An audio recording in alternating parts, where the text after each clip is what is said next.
काल धाराशिव शहरामध्ये अत्यंत दुर्दैवी अशी घटना घडली।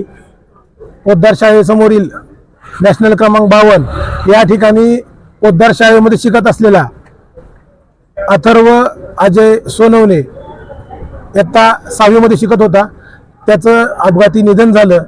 मागील 7 वर्षापासून मी स्वतः व धाराशिव शहरातील त्या भागातील सर्व नागरिक त्या ठिकाणी सर्व्हिस रोड, अंडरपास, पथदिवे यासाठी आम्ही वेळोवेळी आंदोलन केले, रास्ता रोको केले, आत्मदहनाचा इशारा दिला। परंतु NHI कंपनी असेल, IRB कंपनी असेल, त्यांचा हेकेखोरपणा ते कधी त्यांनी सोडलेला नाही। सुरुवातीला त्या ठिकाणी अंडरपास असणं गरजेचं होतं। धाराशिव शहराला मेन एंट्रन्स चुकीचं आहे। जवळपास 1.5 ते 2 किलोमीटर रॉंग साईडने यावं लागतं। 1.5 ते 2 लाख लोकसंख्येचं हे शहर आहे, परंतु या शहराचा प्रवेशद्वारच मेन चुकीचं झालेला आहे। याची पूर्ण चूक NHI कंपनीची आणि IRBची आहे। आम्ही वेळोवेळी त्या कंपनीला निवेदन दिलं, जिल्हाधिकाऱ्याला निवेदन दिलं, परंतु त्यांनी कुठलीही दखल घेतली नाही।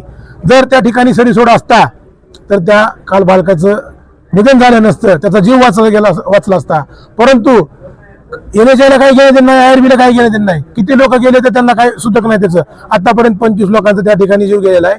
100च्या वर लोक जायबंदी झालेले आहेत, परंतु त्या कंपनीला फक्त त्यांचं काम करू कसं तरी पुढे नेटायचं एवढं त्यांचं धोरण आहे।